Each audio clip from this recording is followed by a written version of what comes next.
ele aceitar. Enquanto isso, as pessoas vão aderindo, vão chegando para essa nossa conversa, para esse nosso diálogo. Noite fria em São Paulo e quente aqui dentro dos nossos corações e das nossas mentes. Boa noite, Danilo. Boa noite, como vai, Lennerson? Tudo bem? Tudo bem, seja muito bem-vindo. Obrigado. Cá estamos, às ordens, para conversarmos sobre teatro, sobre arte, sobre cultura, sobre o que for necessário nesse momento. Quero agradecer a tua disponibilidade.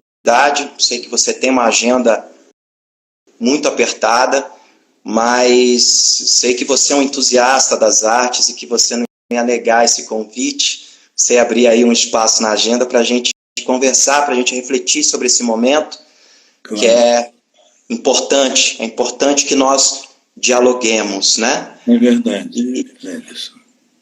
E eu fiquei pensando muito, né, assim, nesse... A gente vai conversar sobre várias coisas. Eu tenho uma pauta aqui de uma série de perguntas que eu considero, assim, pertinentes para que a gente converse, não é? Claro. Mas eu quero falar aqui mais agora no âmbito institucional, né? Porque nós estamos em meio a uma pandemia, onde milhares de pessoas estão morrendo, mais de 500 mil de pessoas infectadas, muitas estão cumprindo as medidas de isolamento social, sendo que boa parte da população, a classe trabalhadora, não é? Das periferias, dos subúrbios, precisam sair para trabalhar, não é? Desde o início da quarentena, Danilo, quais foram as medidas e ações tomadas pelo SESC, que eu sei que foram muitas, no combate à pandemia? Olha, Lennerson, trata-se de algo inusitado para todos nós, né? Não há ninguém coetâneo, que vive nesse momento conosco, né, sobre a face da Terra, que não está sendo afetado por essa pandemia, por essa situação. Portanto, é algo muito profundo, né? E sendo profundo, ela é transversal, ela atinge todas as pessoas, todos os aspectos da vida, atinge, do ponto de vista profundo, as pessoas que precisam de isolamento, precisam de cuidados especiais, exatamente, sejam conduzidos para os lugares especializados, e aqueles que cuidam correm riscos enormes de serem contaminados. Isso está acontecendo com doenças, mortes dessas pessoas também. Então, com relação às pessoas, existe uma profunda modificação de comportamento, de atitudes, etc. Por outro lado, isso afeta também conceitos, modos de ver as coisas, leva em conta o nosso modo de explorar o mundo, de ver como o mundo oferece seus recursos à natureza de maneira absolutamente adequada e necessária, e nós exorbitamos, nós fomos muito além disso, né? Essa é uma discussão mais profunda que os biólogos, os especialistas estão fazendo. Então, isso afeta todo mundo, e afeta a cultura, afeta as artes, afeta a vida de uma instituição como a nossa, que é uma instituição que lida com vários aspectos, né? Nós somos uma instituição múltipla, complexa, tem vários aspectos que devem ser considerados. Nós somos uma instituição ligada à promoção do bem-estar, portanto, temos a ver com cultura, temos a ver com educação, temos a ver com atividade física e desenvolvimento de atividade física em geral, temos a ver com alimentação, com saúde, temos a ver com a convivência entre gerações diferentes, né? Temos um trabalho forte com idoso, temos um trabalho forte com criança. Então, são muitos aspectos que estão presentes nas nossas unidades. Então, a primeira atitude tomada, uma atitude prudente, antes mesmo das autoridades, digamos, assumirem essa responsabilidade, nós já resolvemos fechar todas as nossas unidades, porque percebemos a extensão e a profundidade da questão. E o contato, né, essa coisa do ajuntamento de pessoas, se tornou realmente algo a ser evitado de maneira bastante clara, bastante objetiva. Então, claramente, nós fechamos que nós somos uma instituição que junta a gente para assistir espetáculos, junta a gente para conviver, junta a gente para comer junto, junta a gente para atividade física e esportiva, democratizando o esporte, junta muita gente sempre. E para nós isso é um valor importante na instituição, juntar gente, fazer com que todos tenham acesso, democratizar o acesso, permitir que crianças, jovens, adultos, idosos tenham acesso às nossas necessário no primeiro momento, providenciar o fechamento. Em segundo lugar, promover naturalmente o teletrabalho, o trabalho à distância, que é uma coisa profunda, necessária, e que estamos aí com muitas atividades hoje virtuais, graças ao teletrabalho, né? No campo da música, do teatro, inclusive, no campo da dança, no campo do circo, no campo das ideias, do debate, da discussão. Vamos entrar agora no campo do cinema, com uma programação específica de cinema na plataforma do Sesc Digital. Vamos, portanto, continuar a promover a ação que nós desenvolvemos normalmente. Isso nós fizemos.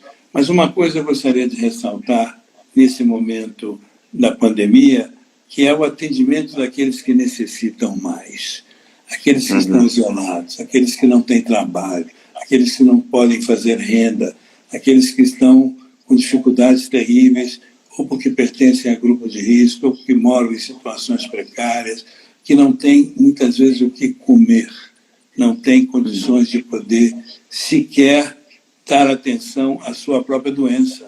Tem gente que talvez esteja infectado por aí, que a gente não sabe, e eles mesmos nem saibam que estejam doentes. Então, nós temos um programa muito antigo, desde os anos 90, 94, para ser preciso, portanto, há 26 anos, chamado Mesa Brasil. É um programa que vai buscar alimento onde está sobrando, em toda a cadeia produtiva, desde o campo até a mesa, e leva para onde está faltando, para onde há necessidade.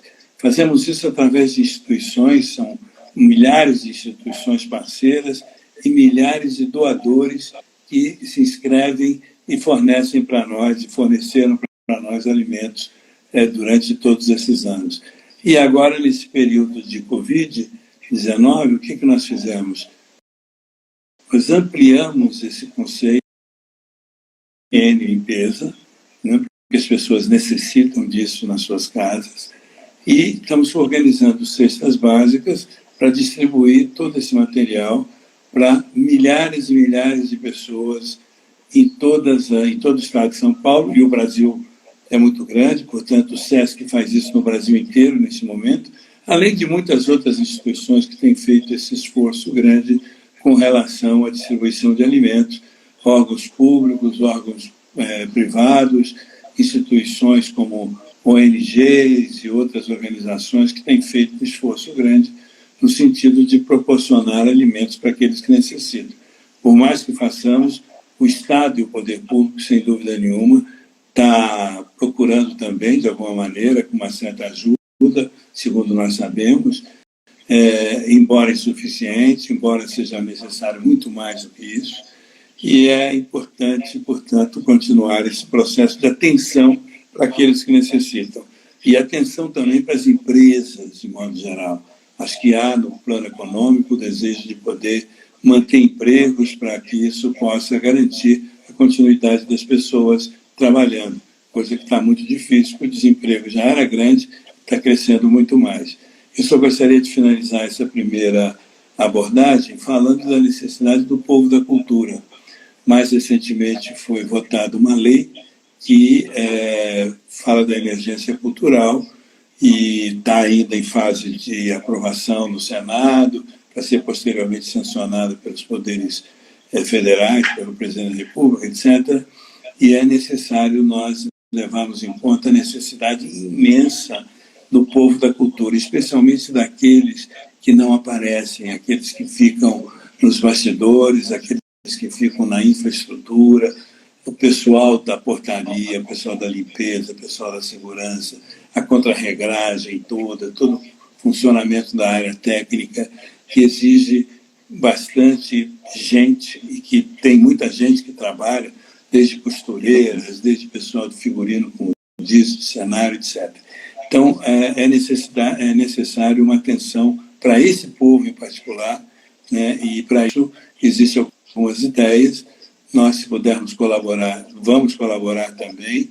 Temos feito alguma coisa, mas ainda é pouco. Acho que é importante nós aprimorarmos nossa capacidade de dar atenção, sobretudo, à chamada infraestrutura da cultura, que permite que as coisas aconteçam e que não aparecem, não são conhecidos, não são famosos, não aparecem nos jornais, mas que são indispensáveis para o funcionamento de uma instituição como a nossa. Então, nós temos um maior cuidado no sentido de continuar e estamos nos preparando para uma retomada quando ela for possível. Mas, por enquanto, vamos permanecer em casa e pregar e dizer para todo mundo a importância de permanecer em casa.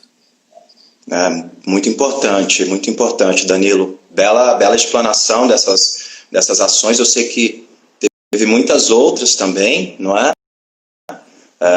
Doações do SESC, materiais de odontologia, máscaras. Não é? Teve muitas máscaras, viseiras, e estamos cuidando para que o povo da saúde também seja atendido, né? Por exemplo, nós temos uns laboratórios nas nossas unidades, chamado Espaço de Arte e Tecnologia, que tem condições, via todo o equipamento de 3D, de material que podemos fazer, portanto, utilizar de maneira correta, para produzir viseiras para as pessoas da área de saúde, aquelas viseiras de acrílico que protegem mais do que além da máscara, a viseira. Isso nós estamos fazendo. Máscaras também, mobilizando a comunidade no sentido de preparar e fazer máscaras domésticas. Então, realmente há uma mobilização, além de oferecer espaços também para que as atividades, áreas de escritório, tudo aquilo que for possível para nós, estamos colocando à disposição para que seja utilizado no combate ao coronavírus. Danilo, o SESC ele é uma instituição que foi criada em 1946. Né? Durante esse período, passamos por diversos desafios e planos econômicos, mudanças de políticas em diversos níveis. Né? Nesse período, qual foi o pior cenário enfrentado pelo SESC?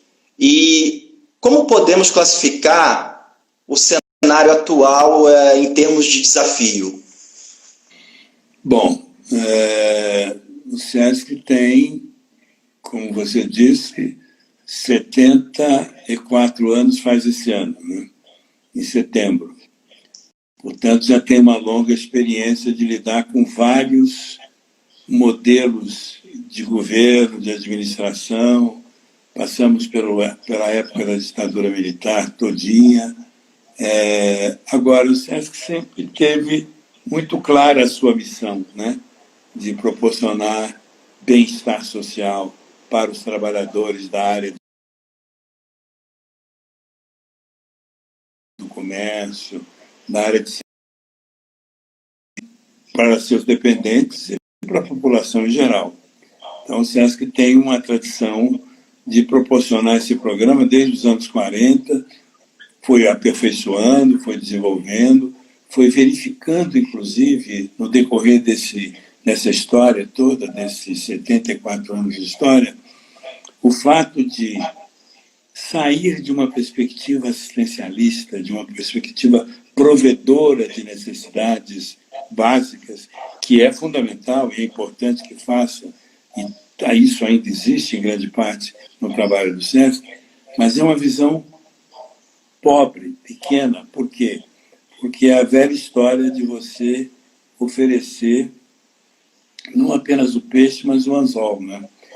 Então, é mais importante você ir além da questão de prover e proporcionar um programa de crescimento, de desenvolvimento, de cidadania, de melhoria o entendimento da vida das pessoas, no que diz respeito a si mesmo, ao outro, e a sociedade à sua volta, e o meio ambiente, onde você está inserido.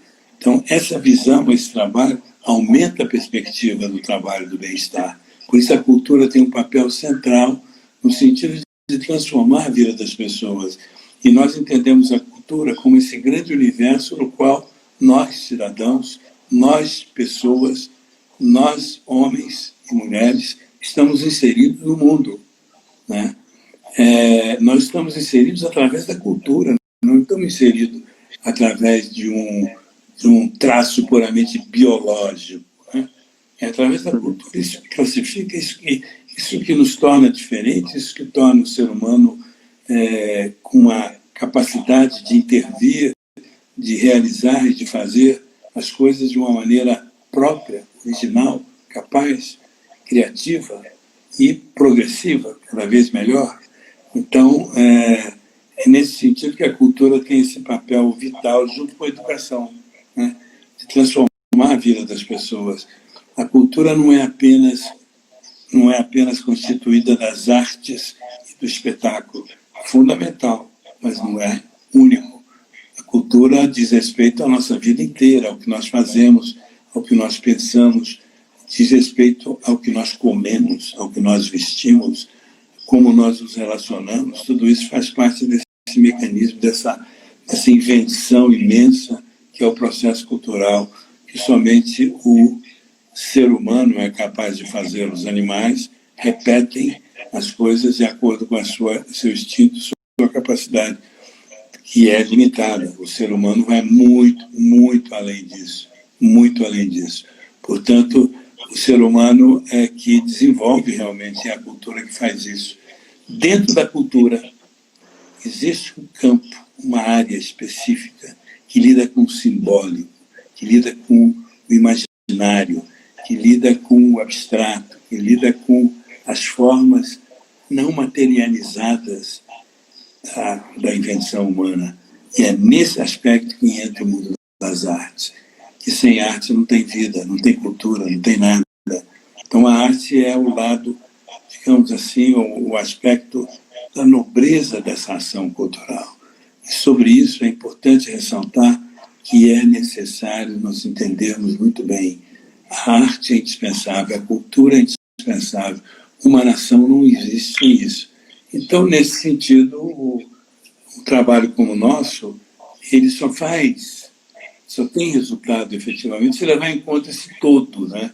Onde você leva não apenas a necessidade de progredir, de avançar do ponto de vista educacional e cultural, mas também do ponto de vista físico, do ponto de vista da sua saúde, a sua boa alimentação, do seu bom atendimento, de tudo que diz respeito às suas relações, ao seu dia a dia, a sua relação com o outro, né?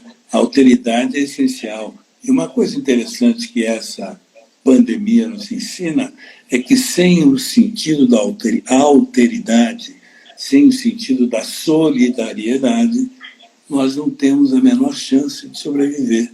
Por quê? Porque nós dependemos do outro mais do que nunca. E essa pandemia, apesar dos seus aspectos péssimos, negativos, perdendo gente ao nosso lado, morrendo gente pelo mundo afora e no Brasil em particular, que agora está se tornando talvez um dos focos mais graves dessa pandemia, apesar disso tudo, deixa algum ensinamento, e um dos ensinamentos é esse: sem esse lado, sem esse desenvolvimento da ação solidária, nós não temos a menor condição de fazer isso.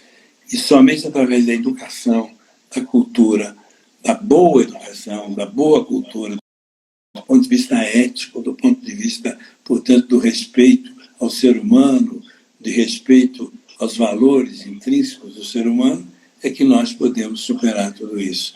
Então, para mim, a cultura ganhou uma relevância maior ainda, né, na medida em que somente através desse processo é que nós temos condições realmente de avançar e melhorar as nossas vidas. Não existe desenvolvimento sem cultura, não existe avanço sem cultura, não existe nação sem cultura, nem povo sem cultura. Então é importantíssimo levar em conta isso e valorizar a questão da cultura como algo intrínseco, indispensável, fundamental para o ser humano. E dentro da cultura, o teatro tem um papel especial. Muito bem, Danilo. Hoje à tarde nós falávamos, né, que há algum tempo a gente vem repetindo esse mantra, não é? Nós estamos há algum tempo defendendo que o senhor elencou aí uma série de ações, de questões que são fundamentais para o desenvolvimento de uma nação, mas eu acho que é muito importante a gente falar isso. Qual a importância de uma instituição como o SESC hoje? O SESC é uma invenção brasileira, é uma jabuticaba, é uma invenção tipicamente brasileira, invejada em grande parte por um bom número de instituições, de pessoas, instituições de vários países do mundo, de termos essa fórmula de retirar um pouco das empresas, né? Um pouco das empresas, para manter um serviço proporcionado em benefício dos funcionários, não é em benefício do empresário. Às vezes as pessoas confundem um pouco e dizem, não, precisamos diminuir os encargos das empresas, tirar o sistema S, os S, porque os S oneram o trabalhador, onera a empresa, onera e só beneficia uma parte do empresariado, que é responsável pela administração, que cuidam das organizações sindicais patronais e que, por isso, tem algum benefício, entre aspas, com os S's, de modo geral. Essa é uma falácia, uma mentira, é um despropósito. Por quê? Porque o recurso dessas entidades é em benefício dos trabalhadores dessas empresas. É uma espécie de, entre aspas, salário indireto. É alguma coisa que é colocada à disposição para prestar serviço para os trabalhadores, em primeiro lugar, e para a população de modo geral. E é importante dizer, para os trabalhadores e seus dependentes e para a população de modo geral. E é o que nós fazemos.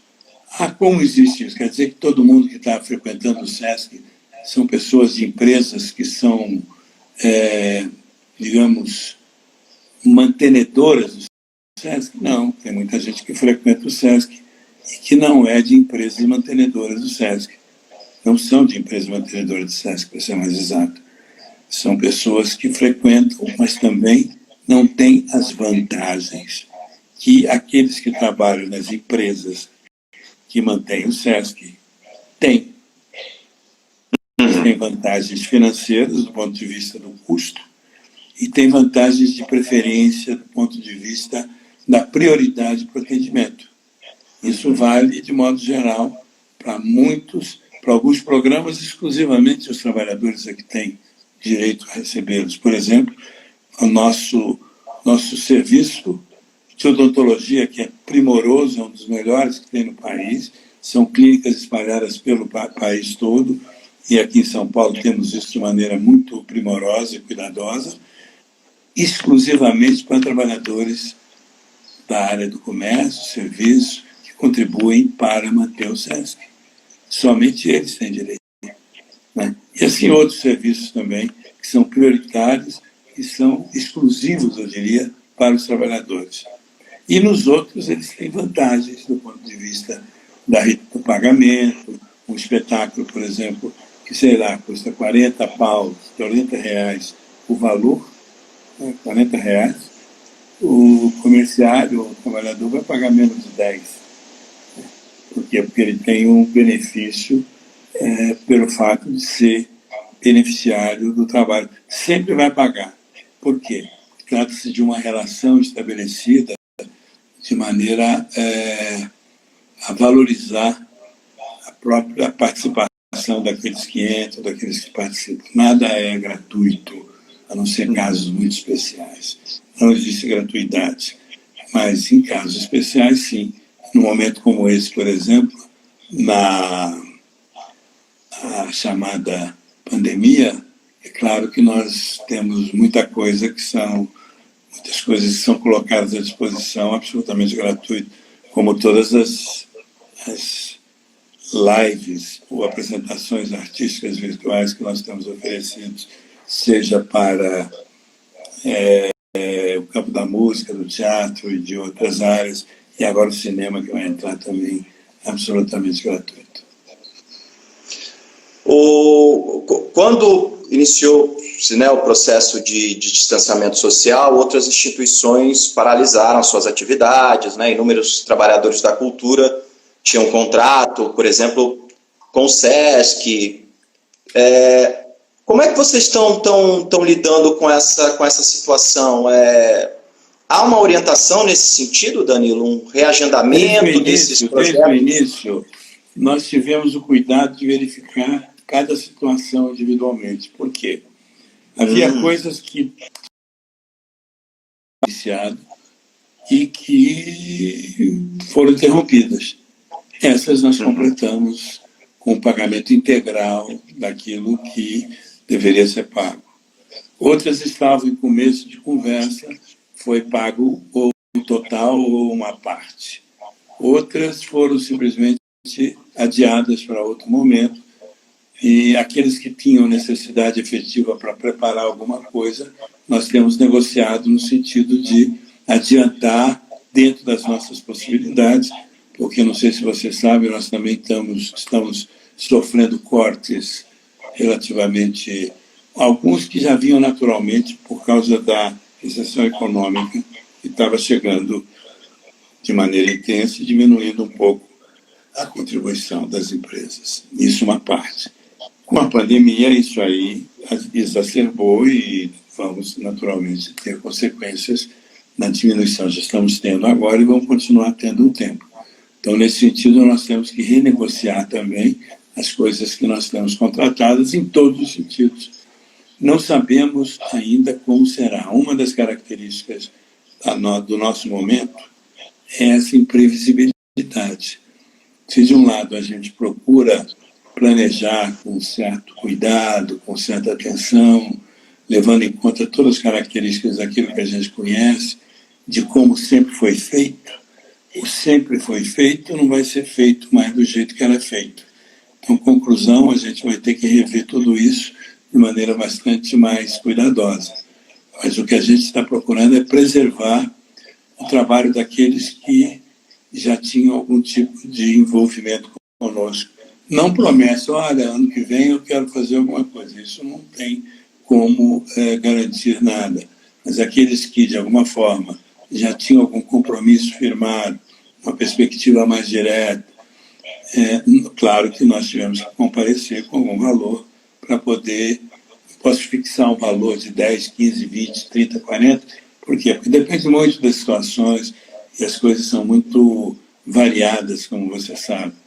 Mas, de qualquer forma, isso está presente sim, e é uma preocupação nossa, de todas as empresas, entidades que eu tenho observado que lidam com esse tipo de programação permanente, necessitaram de adiantar alguma coisa, de garantir alguma coisa para aqueles que estão produzindo, estão fazendo, e mais do que isso, estamos nesse momento iniciando um processo de busca, eu não chamaria de digital, uma espécie de um chamamento via as unidades nossas para que as pessoas que tenham ideias, propostas, perspectivas, não necessariamente alguma coisa a ser feita, apresentada, mas alguma coisa a ser feita, a ser preparada, a ser estudada, a ser pesquisada, a ser conversada agora entre grupos, que a gente possa já remunerar esse trabalho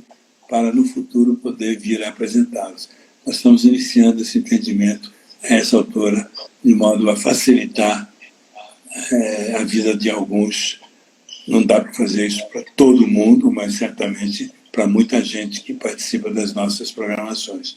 Temos feito essas lives, essas apresentações virtuais, com músicos, com atores e atrizes, com gente do campo específico, né, das artes cênicas, e vamos continuar desenvolvendo esse trabalho de modo a Ainda hoje eu recebi uma mensagem de um músico, um artista, que me falava que era a primeira vez que ele tinha feito isso na vida, e que ele agradecia muito, que ele estava enfrentando seríssimas dificuldades, e o pequeno cachê que foi colocado à disposição dele deu para ele uma sobrevida, uma garantia para alguns dias, de modo que ele ficou muito satisfeito com o que aconteceu. E foi a primeira vez, uma experiência nova, e que é uma apresentação que nós não sabemos ainda classificá-la se é um show, se tem um caráter muito intimista, porque é feito em casa, né? Alguns fazem na sala, no quarto, de maneira bastante informal dentro de casa, mas com todo o cuidado do som, da luz, de modo que possa funcionar bem.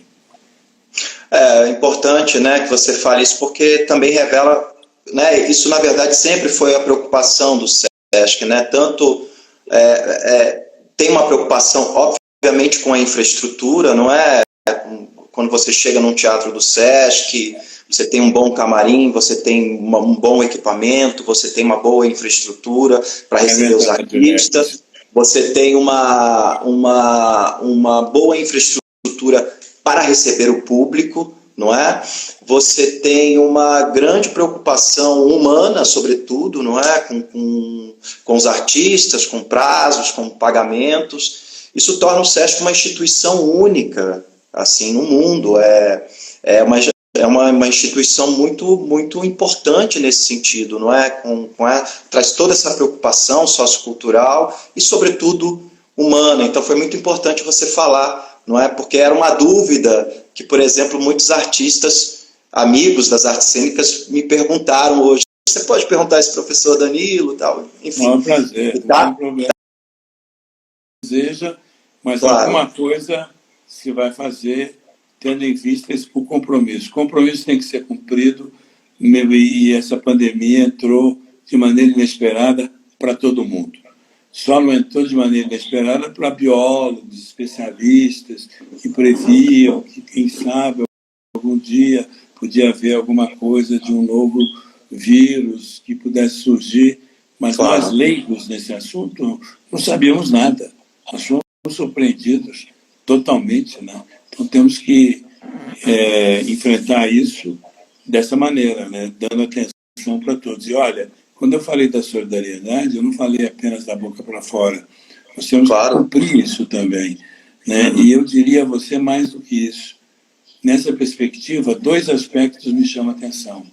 De um lado, essa coisa da imprevisibilidade, que leva você a não ter certeza de nada, por enquanto não tivermos uma solução de um tratamento, mas temos a certeza da necessidade da solidariedade. Isso é muito curioso. Temos a certeza de que sem nós nos entendermos ricos, pobres, mais ou menos, países pobres, países ricos, se não houver uma mudança nisso, uma visão nova disso tudo, nós corremos riscos muito graves de não aprendermos com os ensinamentos que essa pandemia nos oferece. E tem que dizer isso com clareza e com empatia com aqueles que estão sofrendo e aqueles que estão cuidando de quem está sofrendo, porque passam a sofrer muito também. E nesse momento, acho importante, é claro, tudo isso que diz respeito a afastamento, cuidados sanitários, questão do álcool gel, da máscara, enfim, do distanciamento, os novos espaços que devem prever as pessoas afastadas, teatro que cabia 200, 300 pessoas, agora vai caber, sei lá, 50, 60, não sei. É importantíssimo dizer tudo isso, né? Mas o mais importante é dizer que a solidariedade vai ser indispensável. E sem ela não tem saída. Não tem saída para ninguém. Para ninguém. Não adianta querer dizer, não, vou me isolar numa ilha e vou garantir a minha vida. Não tem como. Não tem como. Se não tem essa, poderá vir outra. E pelo amor de Deus, ninguém deseja isso. Né? Ninguém deseja isso. Tá certo. Enfim, Danilo, eu queria falar um pouquinho sobre teatro, mas antes de mais nada, eu acho que o sucesso, não é, todo esse sucesso do SESC se deve muito a essa equipe, né, de colaboradores que você tem. Eu vi aqui, entrando aqui, a Kelly, gerente adjunta da GEAC. Queria mandar um beijo também para nossa querida Rosana de Paulo, que ela, enfim, comanda essa equipe, né? 2 mulheres na GEAC que fazem esse trabalho formidável. Tá aqui também, eu vi aqui também o Antônio Martinelli, vi o Rodrigo Eloy, vi a Flavinha do Sesc Pinheiros também, mandar um beijo para ela. É uma equipe muito competente, muito afetuosa e que tem feito aí um trabalho extraordinário, né, Danilo, nas unidades, não é? Sem dúvida nenhuma. Eu costumo dizer que nós dispomos de uma equipe muito privilegiada, muito especial, um processo de seleção do nosso pessoal muito rigoroso. Eu diria até que talvez seja o mais rigoroso do país inteiro. Não para o campo cultural, para todas as atividades que diz respeito ao bem-estar, seja no campo das atividades físicas, no campo da cultura, em todas as áreas ligadas ao mundo da cultura. Então, é um pessoal realmente muito credenciado, muito preparado, que conhece muito profundamente. Eu fico muito feliz de poder trabalhar e capitanear essa equipe toda. Por isso que muitas vezes as pessoas dizem: poxa, mas por que vocês não fazem um edital de convocação pública para todo mundo que quiser fazer alguma coisa no SESC? Porque nós já fizemos isso, na medida em que nós escolhemos as pessoas através do chamamento público. Toda essa equipe que você mencionou chegou ao SESC através de um chamamento público. Vieram convocados por um edital de convocação, se preferirem, né? Mas um chamamento, anúncios e modos de fazer, com um concurso muito rigoroso. Então, são curadores que selecionam, que escolhem. Curar na área cultural, que é esse sentido profundo da palavra curar, é escolher, é tomar decisão. E todo mundo que escolhe, infelizmente, opta por um e desopta por outros. É normal, é natural isso.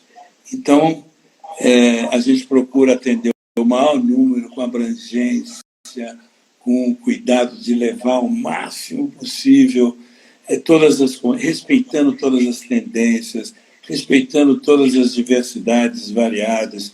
Diversidades variadas é até redundante, mas colocar isso de uma maneira muito clara, muito clara. Eu me lembro que quando nós começamos a fazer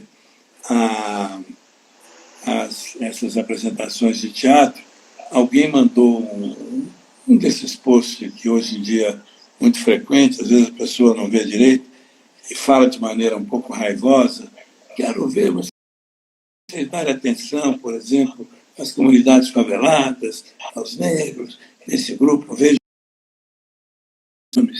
Não viu quem estava junto, que chegou também logo em seguida, e que está lá, e que vai apresentar, né? E tivemos gente de todas as correntes e todos os tipos de propostas.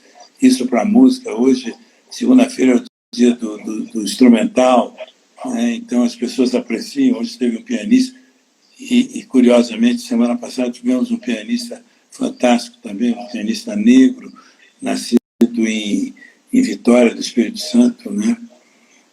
É uma coisa muito especial, um trabalho em cima das modinhas, em cima da música tradicional brasileira. Hoje tivemos um clássico, o Cristiano Bodu, que é um grande pianista também, que percorre vários estilos também, uma pessoa extraordinária.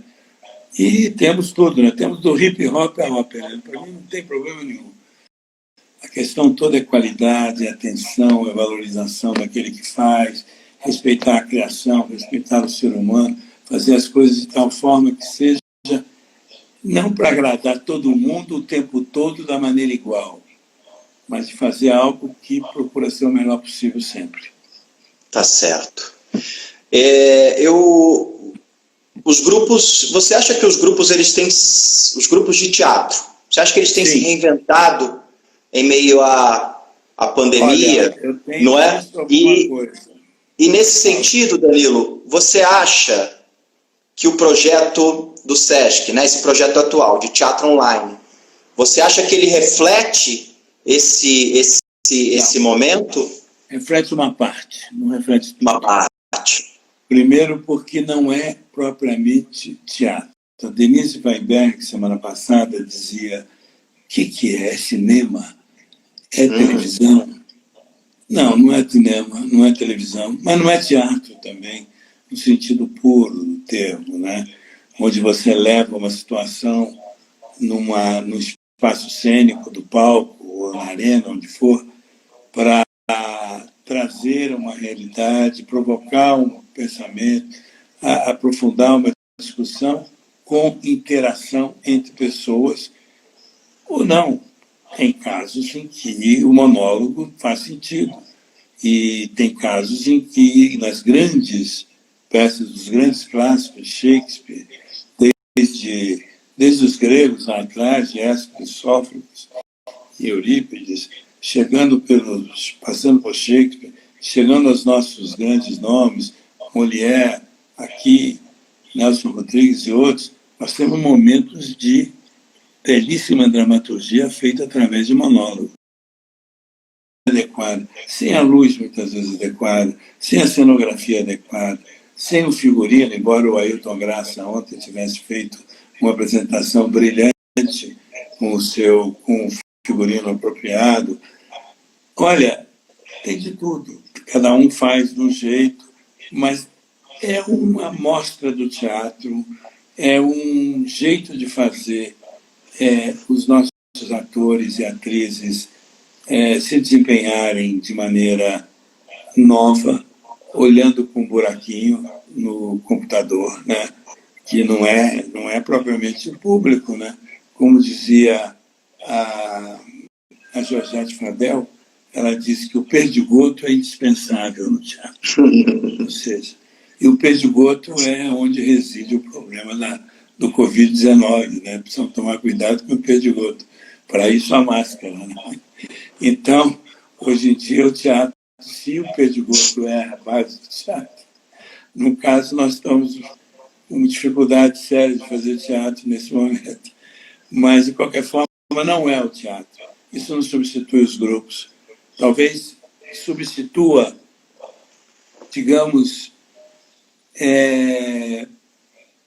dando uma infra, uma ajuda, um apoio para grupos, através de um ator que faz, de um trabalho que é feito, que, aliás, eu já recebi proposta nesse sentido. Olha, o grupo não pode fazer, mas vai alguém para poder manter o grupo, ou seja, o que a pessoa receber de cachê será um cachê utilizado posteriormente para poder aguentar a barra do grupo. Tudo bem, nesse sentido pode ser. Mas botar o grupo em cena não dá. Não dá. Seria uma contradição institucional, uma contradição na base daquilo que a gente está propondo e falando, entendeu? Até para músico, nós temos no máximo um acompanhante que preferencialmente está ali e mora com a pessoa, né? É o cônjuge, é o filho, é quem está junto ali, pai, mãe, enfim, tem várias situações parecidas, mas não é uma solução, uma situação muito tranquila resolver isso dessa forma mais coletiva e completa, né? Então, por enquanto, quando pudermos, a gente põe o grupo inteiro, mas por enquanto ainda não podemos fazer. Nesse sentido, o Rui Filho está aqui da Antropositivo, eu acho que o Rui e a Patrícia estão aqui, nós participamos com o Gonçalo Amorim, que é o curador do FITEI de Portugal. O FITEI do Porto, grande figura. Brilhante.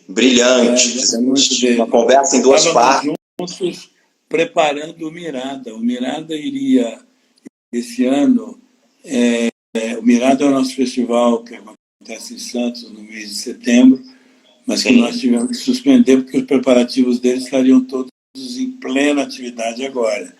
Sim. E o Gonçalo estava conosco preparando a versão do Mirada esse ano, que iria homenagear Portugal.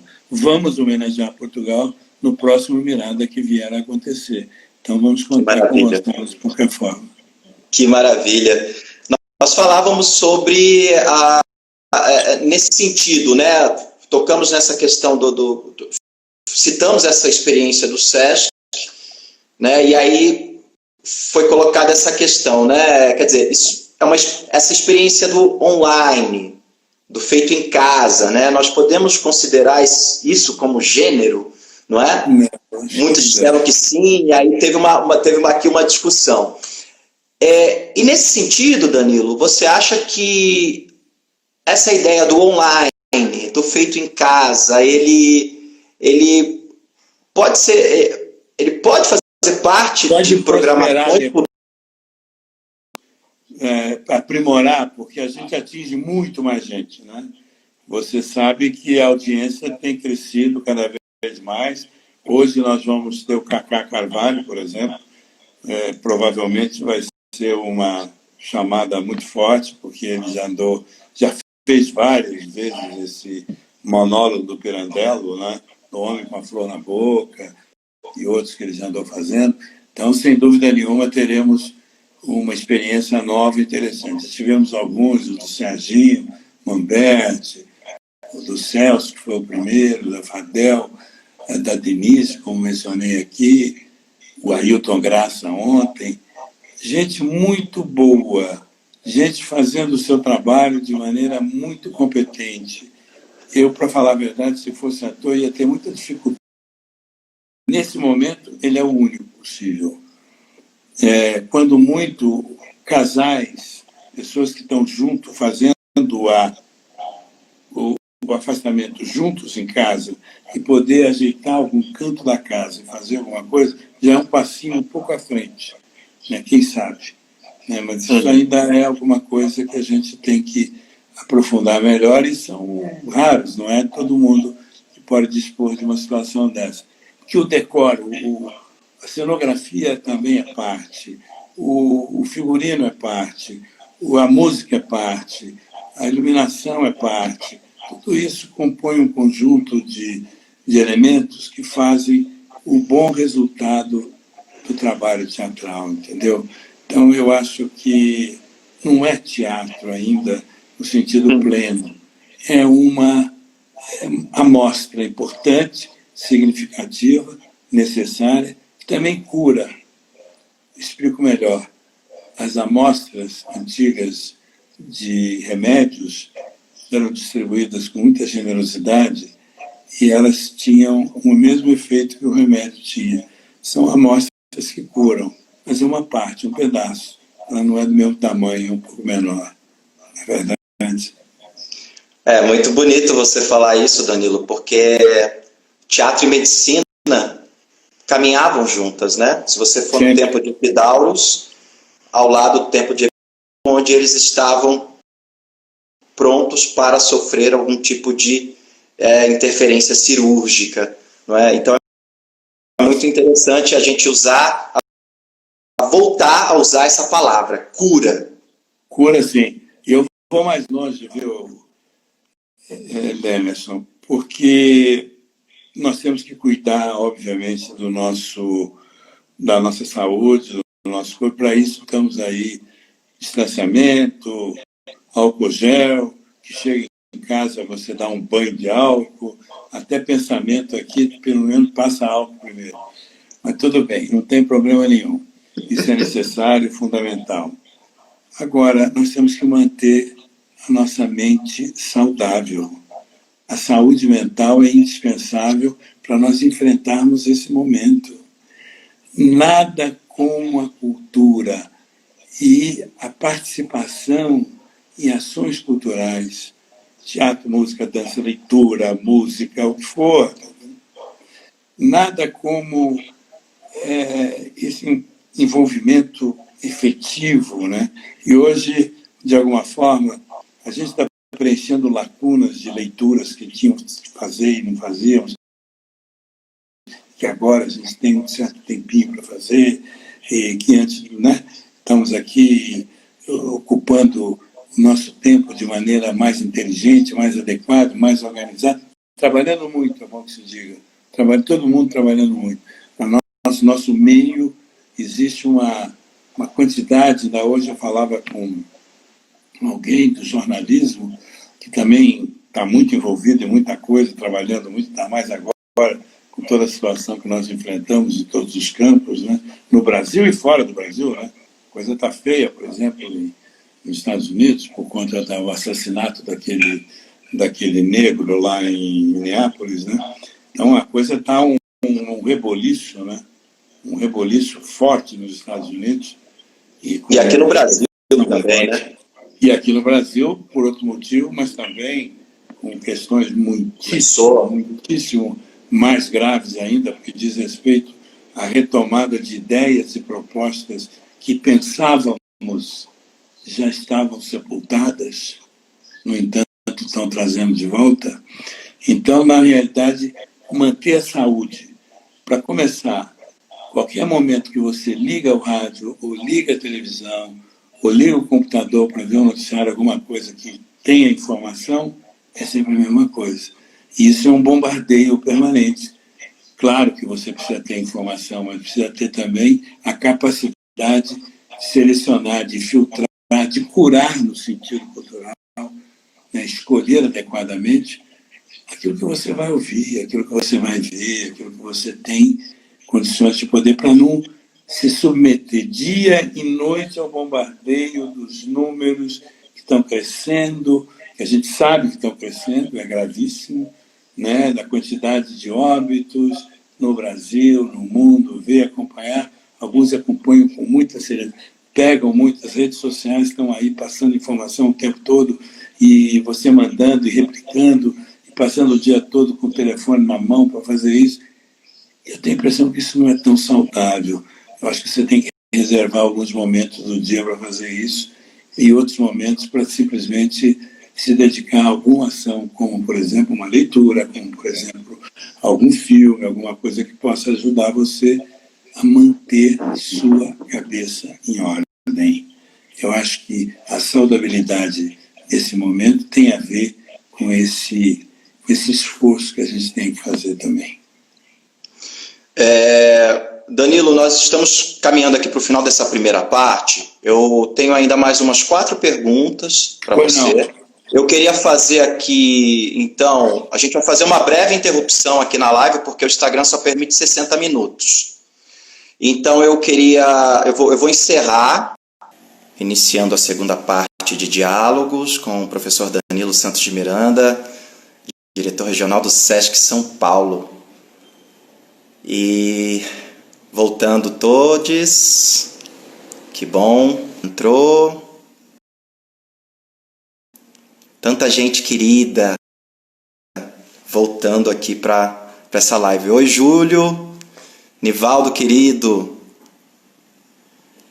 tantos trabalhos bacanas e aquela sua interpretação de fim de jogo, memorável. Fábio, Marli, Maísa, Karina Casuccelli, minha parceira de grupo, Armandinho, Flavinha. Vamos lá, Danilo, continuando aqui essa segunda parte, eu estava, por exemplo, inúmeros festivais mundo afora têm feito aí suas programações. Adriana Souza, da Avenida Paulista, Sesc Avenida Paulista também entrando.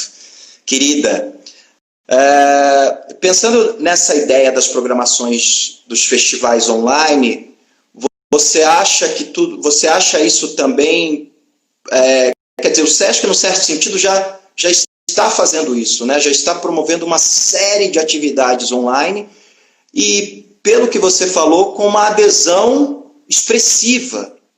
Como é que tem sido essa experiência, Danilo? Você falou de uma questão aí quantitativa, não é? As pessoas... Exato. Olha, até agora, nessas apresentações teatrais, mais de quase 40 mil pessoas já estão participando, assistindo, vendo.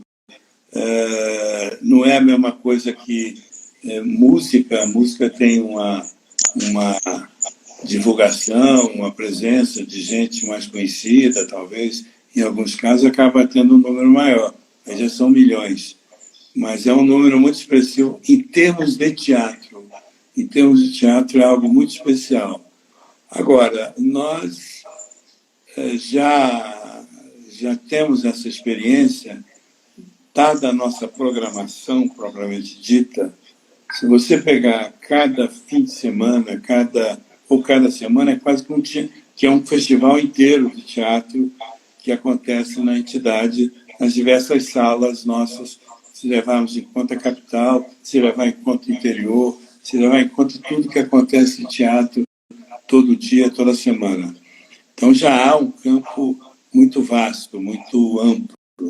A nossa programação tem um quê de festival. Agora, o festival tem temática, muitas vezes. O festival é circunscrito a um período. O festival tem características de encontro entre os que fazem cultura, entre os produtores, entre os diretores, entre os artistas, que eu acho parte essencial. Por isso, para mim, o festival tem que ser num lugar mais próximo. Nunca pode ser numa cidade muito grande como São Paulo.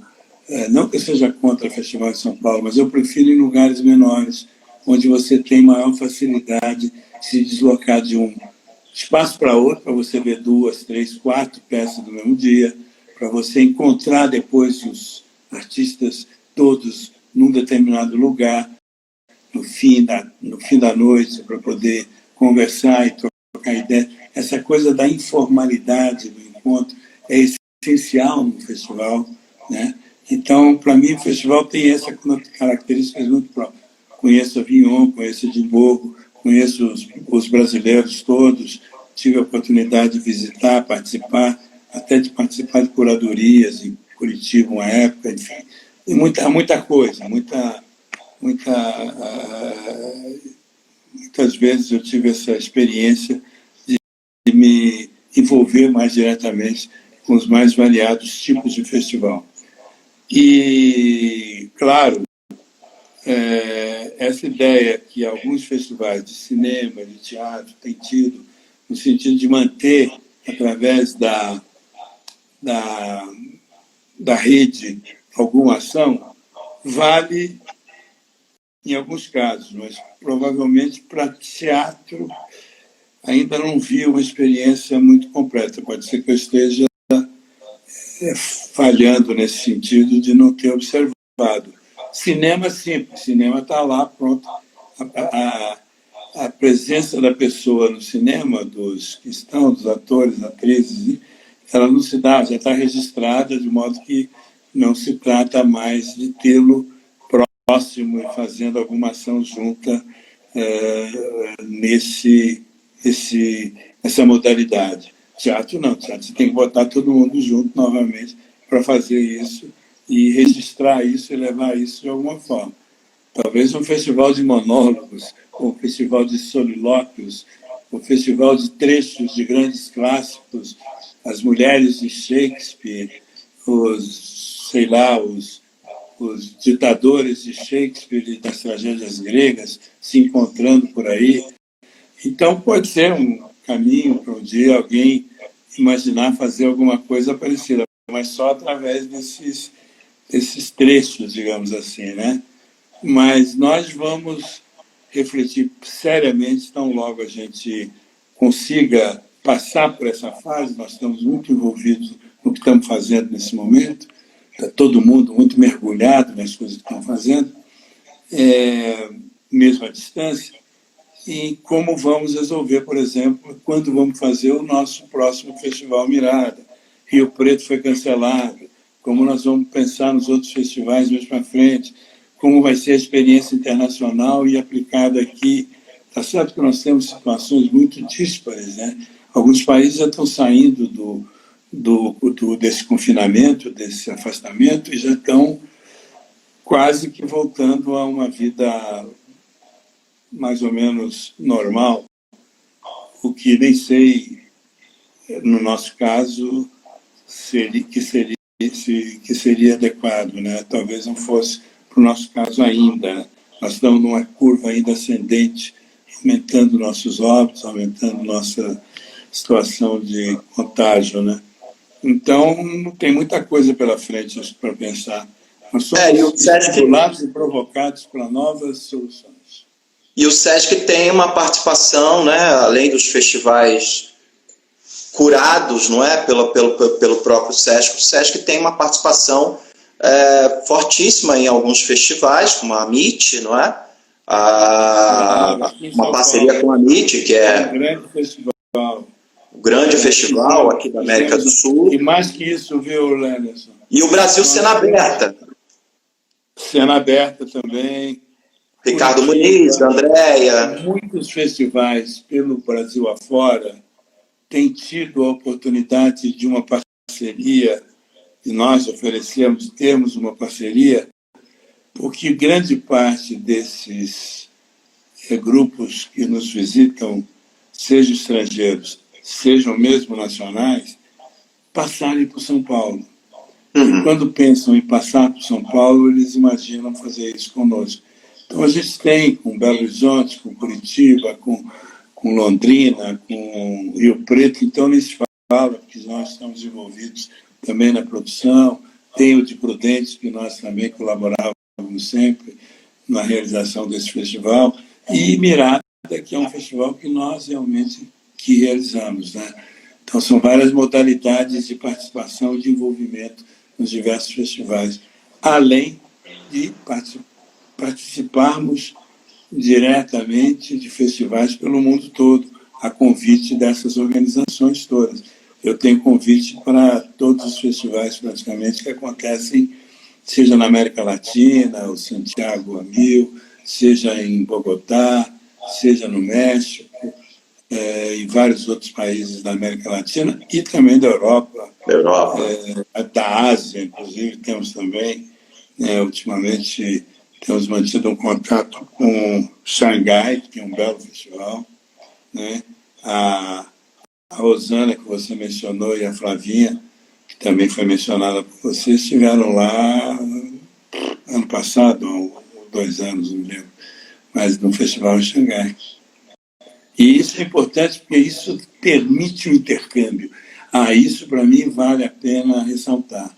Não há cultura sem intercâmbio. A cultura fechada em si mesma, ela não existe, ela não suporta muito tempo, ela vai se esgotar e vai acabar, ela vai empobrecer-se. Ela tem que receber o estímulo de fora, até mesmo a provocação de fora, até mesmo para não repetir ou não fazer aquilo que estão fazendo fora para dentro, entendeu? É muito curioso isso, mas sem intercâmbio, sobretudo nas artes, de modo geral, né?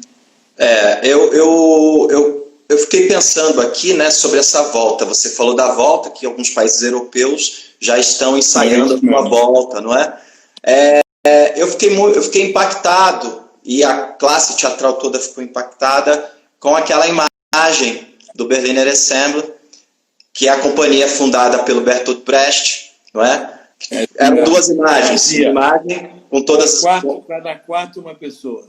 Exatamente. É nesse ponto que eu queria chegar. Uma imagem chocante para nós, que vivemos, né, desse contato com o público. Existe um planejamento do SESC São Paulo nesse sentido, isolamento de cadeiras? Estamos seriamente nisso, estamos pensando. Não precisa tirar, né, Danilo, mas dá para isolar, né? Nós vamos ter que diminuir a quantidade de pessoas dentro das salas mesmo, isso não tenha dúvida. Esse afastamento vai se dar como, não sabemos, como vai ser a entrada e a saída. Imagine você, tudo bem, vai ficar 4 lugares, né? Quer dizer, depois separado 3 poltronas dividindo as pessoas, colocando manequins. Alguém colocou manequim, acho que foi em restaurante, não foi no teatro.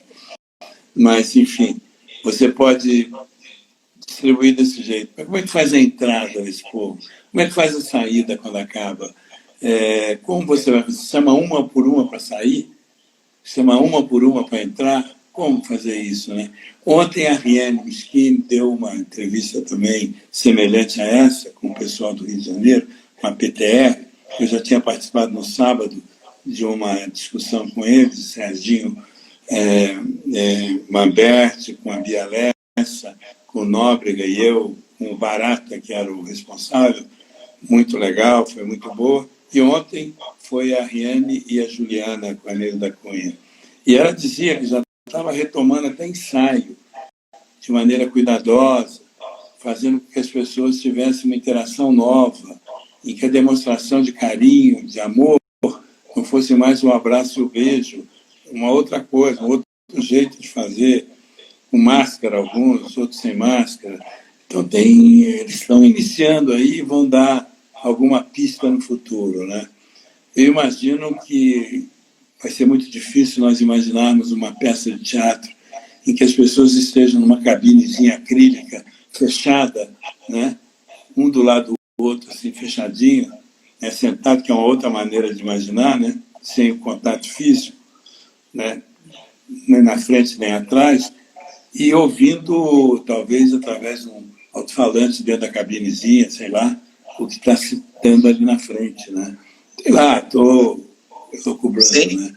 Sim. E vai ter soluções as mais variadas. Eu vi restaurantes com pessoa fechada também numa cabinezinha, sentado à mesa, né? Mas isso, alguma coisa vai acontecer nesse sentido, pelo menos enquanto não houver tratamento / vacina. O André Cortez, grande cenógrafo, né? Tá aqui, ele comentou aqui, reestruturação espacial total. Total, né? Total. Os arquitetos vão ser chamados a isso. Cenógrafos e arquitetos. Uhum. Aliás, grande parte dos cenógrafos são arquitetos já. Mas imagine a quantidade de porta de saída e de entrada, questões de distribuição de pessoas, portanto, como separá-las com 2 metros de distanciamento, álcool gel para tudo quanto é lado, né? Dar um banho de álcool gel em cada um que chega, verificação da temperatura das pessoas quando entrarem na sala. Já existe mecanismo hoje, né? Eu vi isso em aeroportos, de você ter uma multidão, um grupo grande de pessoas circulando e um equipamento que mede a temperatura de todo mundo e ressalta ali quem está com algum tipo de problema, está com uma temperatura mais alta daquele grupo. Não é aquela individual, uma coletiva. Vai ter esse tipo de coisa daqui a pouco para resolver esse problema, né? Aí você tem vai ter que ter com cuidado. Haja álcool gel, né? Comentaram aqui. Haja álcool gel, até para o pensamento, para tudo. Tem um comentário interessante aqui do meu querido irmão, amigo, José Roberto Jardim, grande diretor. Ele colocou aqui, buscar novas formas é a essência do teatro. Mas como realizar à luz desse governo sem projetos para a cultura e para o teatro? Ainda bem que temos o Danilo lutando para a ressignificação do teatro. Mas é isso, Danilo. Eu acho que esse reconhecimento... Aí indo para outro campo, né? Para o campo da nossa questão brasileira, questão delicada. Tão delicada. Eu falava isso hoje também para outras pessoas, outro grupo, que ou damos importância à cultura e à educação, ou não damos. Se dermos importância de fato para a cultura e a educação, o povo, as pessoas e os governos o farão se o povo e as pessoas assim o desejarem, para a educação e para a cultura, derem importância efetiva, qual o significado dessa área, né? Que, no meu ponto de vista, devia ser tão estratégica quanto é a economia, quanto é a justiça, quanto é tudo que está aí na administração pública, porque é indispensável imaginar o seguinte: não há condições de desenvolver um país, uma nação, sem levar em conta a sua cultura. Isso não sou eu, isso é óbvio. É a tal defesa da obviedade que você dizia agora há pouco. Isso é óbvio para todo mundo. Primeiro, porque nós estamos inseridos na cultura. A cultura está presente, mesmo que a gente não perceba e não queira. A língua que nós falamos, a roupa que nós vestimos, a comida que nós comemos, a maneira como nós tratamos os nossos pessoas próximas e afastadas, como nós lidamos com tudo à nossa volta, inclusive com o meio ambiente. Tudo isso é cultura. Tudo isso é cultura. É claro que dentro da cultura existe partes que têm significados variados, etc. A questão das artes é a parte da cultura que lida com o quê? Com o abstrato, que lida com o simbólico, o encantamento, com a capacidade de gerar reflexão a partir do som, a partir da imagem, da palavra, a partir de meios os mais variados. Está aí a literatura, está aí a música, está aí o teatro, a música com toda a sua variedade imensa, infinita de manifestações, né? O teatro é uma das manifestações que nós temos, que reúne. O teatro tem essa vantagem, né?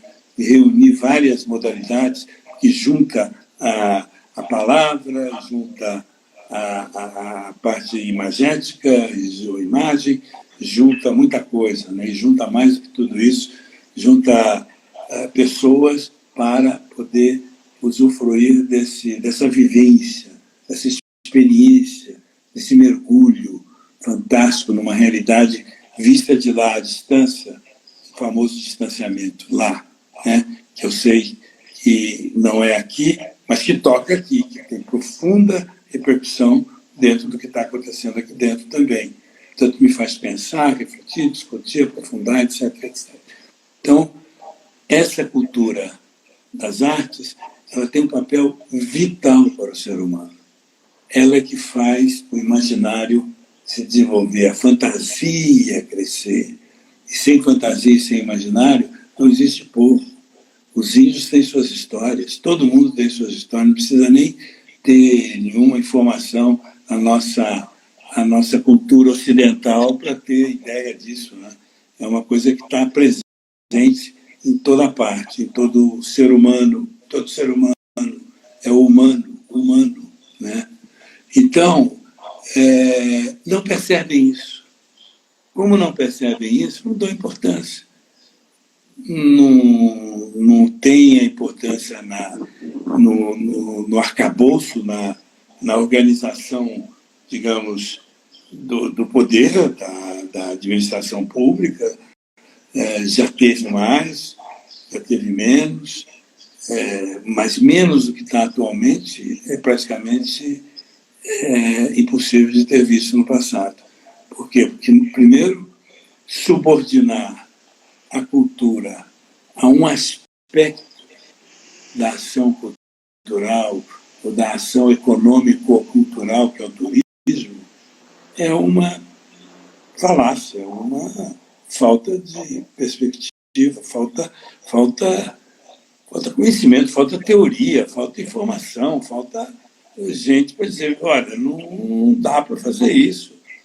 É você querer colocar, sei lá, toda a economia subordinada ao departamento de marketing do governo, sei lá, alguma coisa parecida.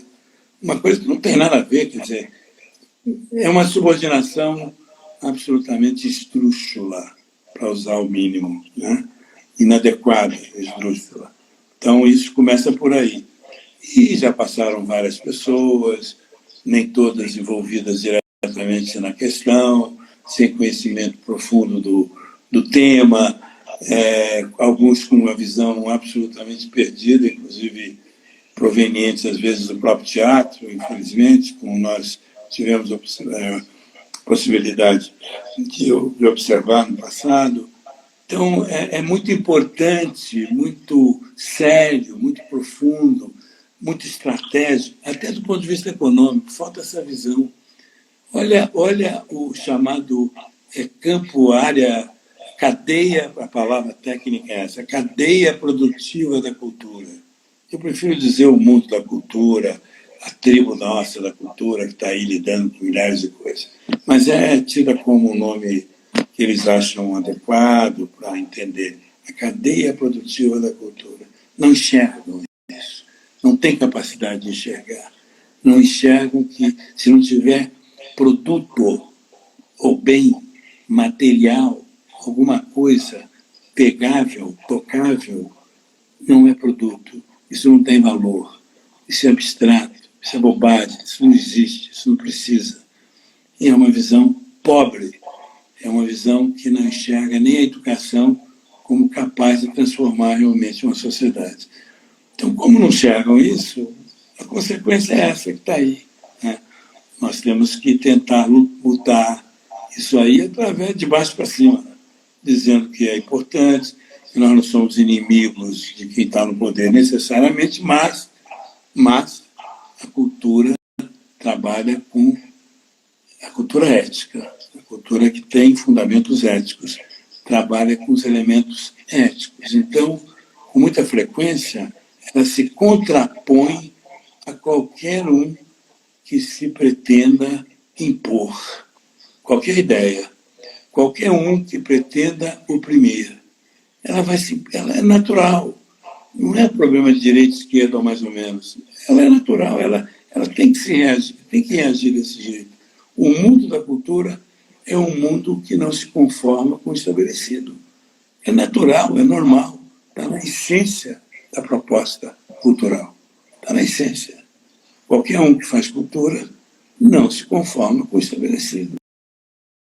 Esse impulso natural, através do seu trabalho, através da sua reflexão, através da sua proposta, através dos mecanismos, às vezes mais adequados, às vezes mais contundentes, às vezes menos contundentes. Isso é parte do processo, isso é óbvio, isso está na natureza das coisas. Vale aqui, vale em qualquer parte do mundo, né?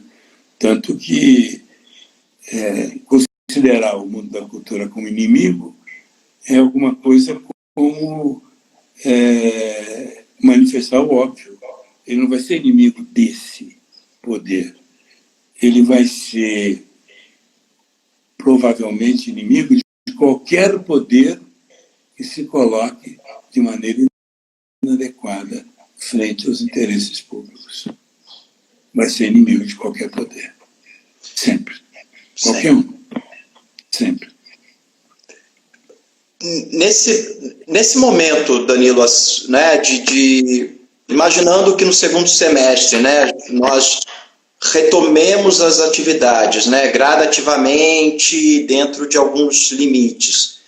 Que tipo de suporte do Estado seria necessário?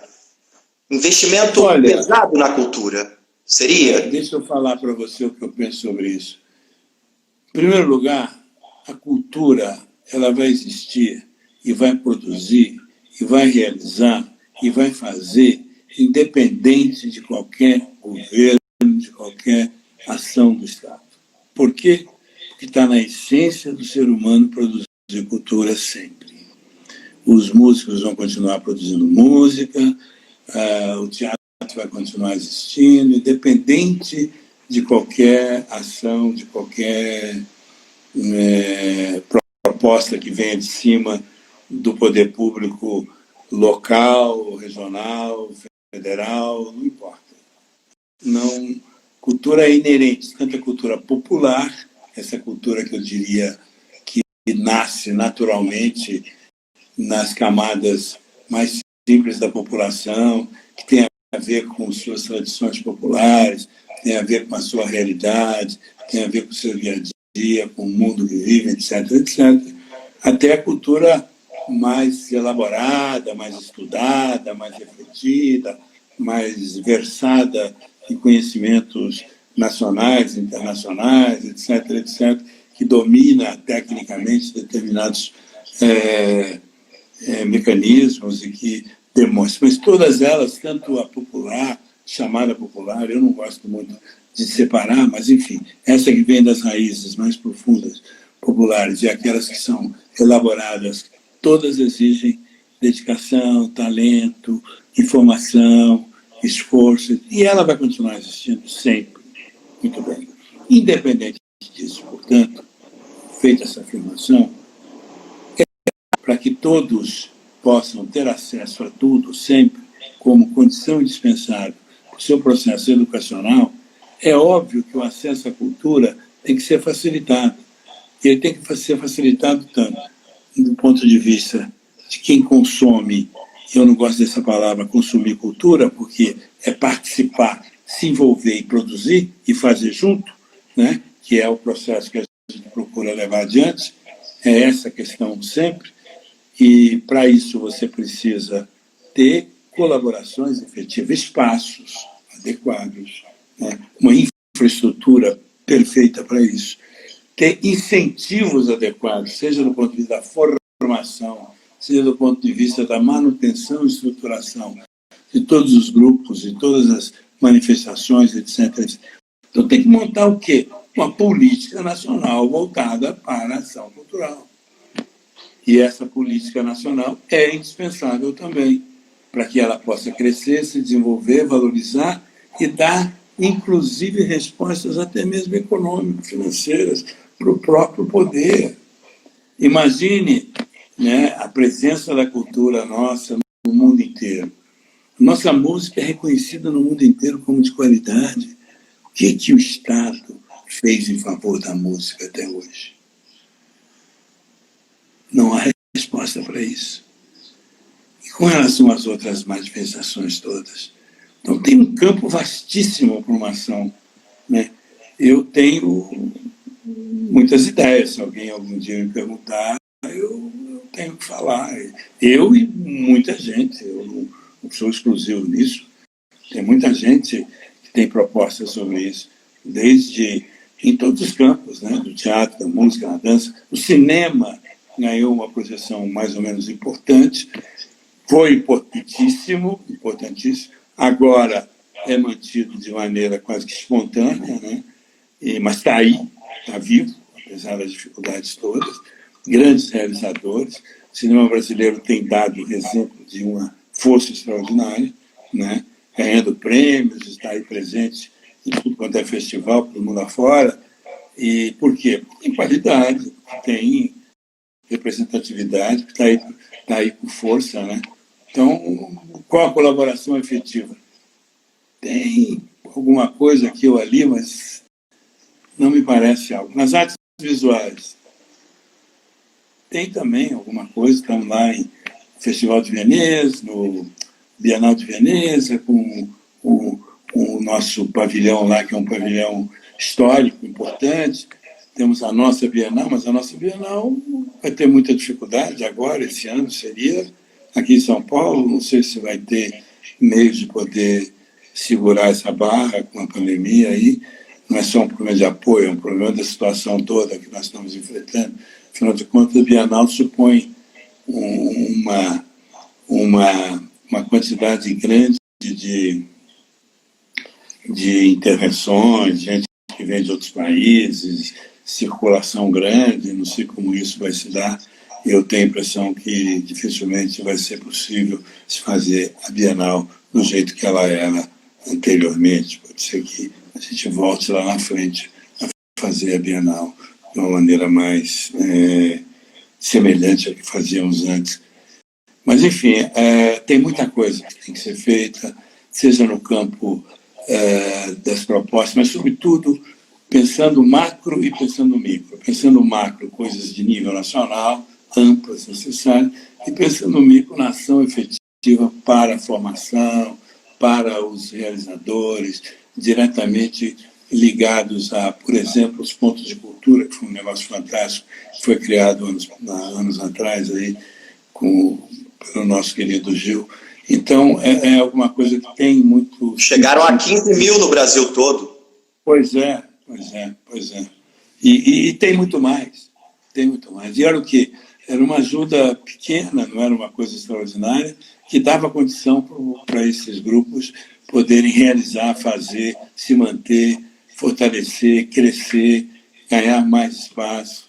Então, eu acredito que tem muita coisa em vários planos, e eu diria que essas coisas podem ser feitas, mas a ideia central é chegar numa política global, uma política geral, que leve em conta todas as linguagens, né, que leva em conta e a participação intensa de toda a cadeia produtiva, todo mundo que está envolvido nisso. Danilo, eu tenho uma última pergunta para fazer, e a gente encerra. 9h30, porém, que é uma parte do Poltrona Escura, Pirandello também. Pirandello, eu vi lá no Belenzinho, era fabuloso. Está começando. Começando, exato. Vamos lá. Tá aqui, a Verônica, minha parceira de trabalho, colocou aqui: a cultura alimenta nossas esperanças e o teatro nossos corações. Parabéns, Lenerson, pela iniciativa. Obrigado pela aula, Danilo. É sempre... Conversando. Você sabe que é uma conversa que para mim é sempre muito envolvente, porque eu tenho teatro como das manifestações culturais, artísticas, aquela mais completa, aquela que pega bem por dentro. Claro, eu sou apaixonado por todas elas, eu adoro grandes artistas visuais, adoro a música, adoro a literatura, então nem se fala. E o teatro é filho da literatura cá entre nós, né? Está ali a palavra levada. Está certo que o teatro tem inventado um monte de jeito. Tem teatro sem palavra nenhuma ultimamente, mas tudo bem. Aí são as criações humanas que são livres, totalmente, digamos, sem limite. Sem limite. Aliás, na arte não há limite. Então temos que trabalhar com o maior cuidado para permitir que isso aconteça. Eu agradeço a você também, viu, Lenerson, essa oportunidade dessa conversa tão sorta.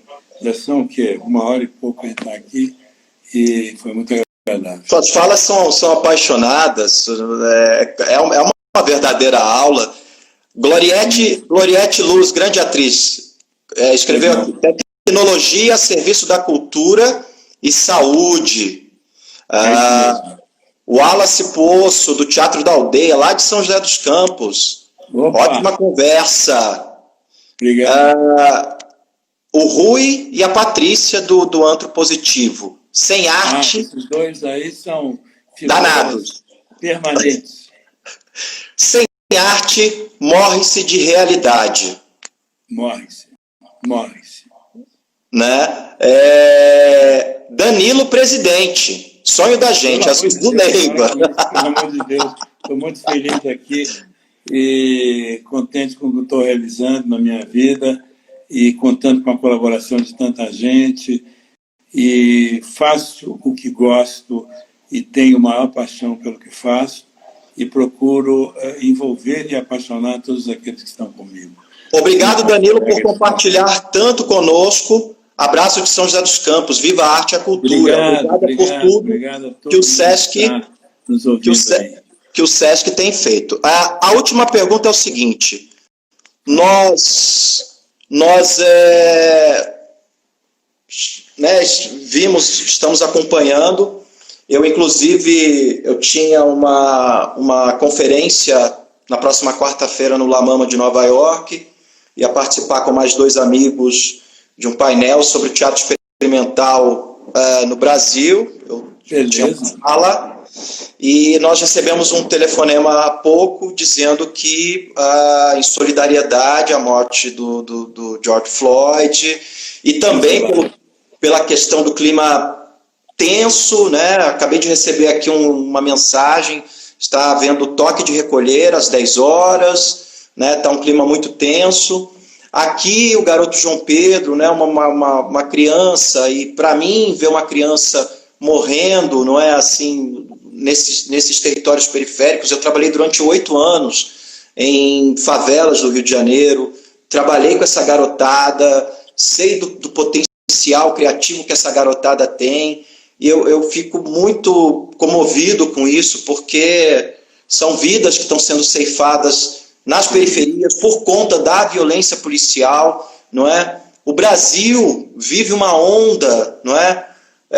Fascista, de grupos pregando a supremacia branca, a intolerância, não é? Sendo que o que nós mais queremos agora é igualdade, o que nós mais queremos agora é diálogo, não é? Beleza. Eu fico pensando, Danilo, que tipo de resposta, né, a arte ela deve dar a essa onda obscurantista? Olha, você toca nos dos pontos mais cruciais para mim, da cultura e da arte em particular, que é o combate ao preconceito de modo geral. E isso, para mim, tem um papel focal, aquele toque necessário. Sem isso, nós não temos a menor condição, coisa fundamental, mas uma das desigualdades mais graves diz respeito a essa questão do respeito à diversidade, a valorização de todos, essa igualdade em todos os sentidos, racial, orientação sexual, tudo que diz respeito à vida das pessoas. Isso, para mim, é central. E essa questão racial, que é um pouco a raiz da nossa formação, né? Afinal de contas, somos um país que vem do escravismo e da exploração, né? Como fonte, digamos assim, da construção desse arcabouço de país. Então, ele está necessitando de uma transformação grande e a igualdade talvez seja um elemento central disso tudo. Eu acho que nesse país nós temos que superar seriamente esse momento. E o teatro tem um papel, e a arte, de modo geral, o teatro em particular, um papel vital nessa mudança, nesse combate.